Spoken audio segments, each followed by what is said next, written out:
నమస్తే, నా పేరు రాజీ. నేను ఈరోజు మీకు ములక్కాడ తీపి కూర ఎలా చేయాలో చూపిస్తాను. ఇది చిన్నప్పుడు మా అమ్మగారు చేసేవారు, చాలా బాగుండేది, ఎంతో ఇష్టంగా తినేవాళ్ళు. ఇది మీకు కూడా చేసి చూపిద్దామని చేస్తున్నాను. ఇది స్నాక్ ఐటమ్.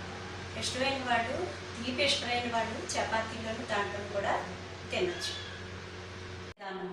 ములక్కాడని 2 లేదా 3 అంగుళాల ముక్కలుగా కట్ చేసుకోవాలి. కట్ చేసిన ముక్కల్ని ఒక బాణీలో పెట్టుకుని స్టవ్ వెలిగించి ఉడకబెట్టుకోవాలి. అవి ఉడుకుతున్నప్పుడు ముందుగా అనుకున్న బియ్యాన్ని 2 గంటల ముందు నానబెట్టుకోవాలి. నానిన తర్వాత బియ్యము, కొబ్బరి వేసి మెత్తగా మిక్సీ చేసుకోవాలి. మిక్సీ చేసుకున్న కొబ్బరి, బియ్యం ఇలా వస్తుంది. ఈ వచ్చిన మిశ్రమాన్ని ఉడికిన ములక్కాడ ముక్కల్లో వేసుకోవాలి.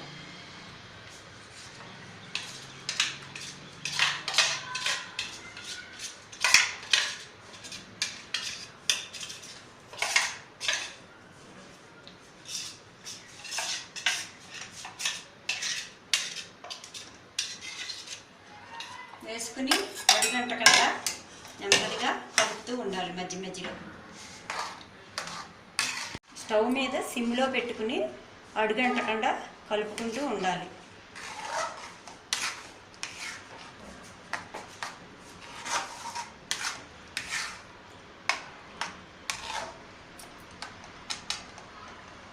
నేను ములక్కాడ ముక్కల్ని ఉడికించిన నీళ్ళు కూడా ఉంచుకున్నాను.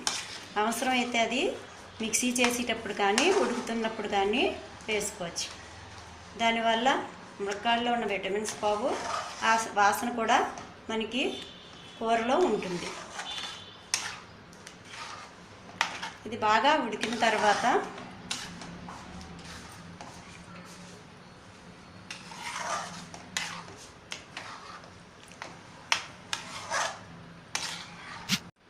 ముక్కలు ఉడుకుతున్నప్పుడు అవసరమైతే కొంచెం మంచినీళ్ళు కూడా పోసుకోవచ్చు.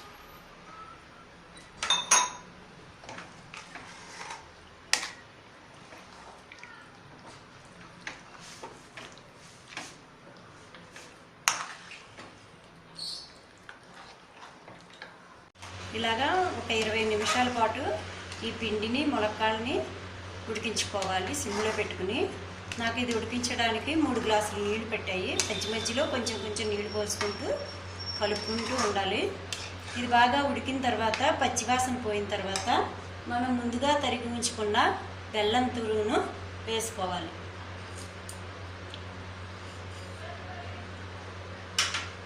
వేసుకుని బాగా అంతా కలిసేటట్టుగా ఈ మిశ్రమాన్ని బాగా కలుపుకోవాలి.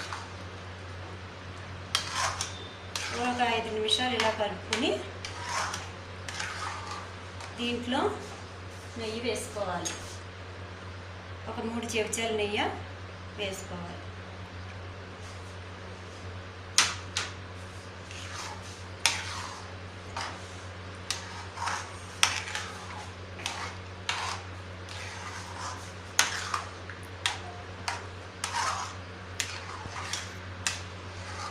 ఇది ఇప్పుడు బెల్లం ఈ మిశ్రమంలో బాగా కలిసింది, నెయ్యి కూడా బాగా కలిసింది. ఇప్పుడు చివరిగా మనం యాలకుల పొడి వేసుకుని ఒకసారి బాగా కలిసేటట్టుగా కలుపుకోవాలి. యాలకుల పొడితోటి మంచి సువాసనతో ఈ ములక్కాడ తీపి కూర ఎంతో బాగా వస్తుంది. ఒక 2 నిమిషాలు ఇలా కలుపుకొని మనం సిమ్లోనే ఉంచుకోవాలి. ఇలా కలుపుకొని మనం ఒక 2 నిమిషాలు ఉన్న తర్వాత స్టవ్ ఆఫ్ చేసుకుని సర్వింగ్ బౌల్లోకి తీసుకుంటే సరిపోతుంది. అంతే, దీంతో ములక్కాడ తీపి కూర అయిపోయింది. ఇలాగా అంతా అయిన తర్వాత సర్వింగ్ బౌల్లోకి తీసుకుని సర్వింగ్ చేసుకోవాలి.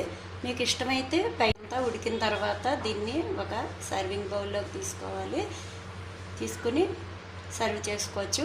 మీకు ఇష్టమైతే పైన జీడిపప్పు అది కూడా వేసుకోవచ్చు. ఇది స్నాక్ ఐటమ్. మీకు ఇష్టమైతే చపాతీల్లో దాంట్లో కూడా తినచ్చు. మీకు నచ్చితే ఇది లైక్ చేయండి, షేర్ చేయండి. ఈ ములక్కాడ కూడా మీకు నచ్చితే లైక్ చేయండి, షేర్ చేయండి, సబ్స్క్రైబ్ చేసుకోండి. అలా చేసుకోవడం వల్ల నేను ముందు చూపించే వంటలు మీకు చూడొచ్చు.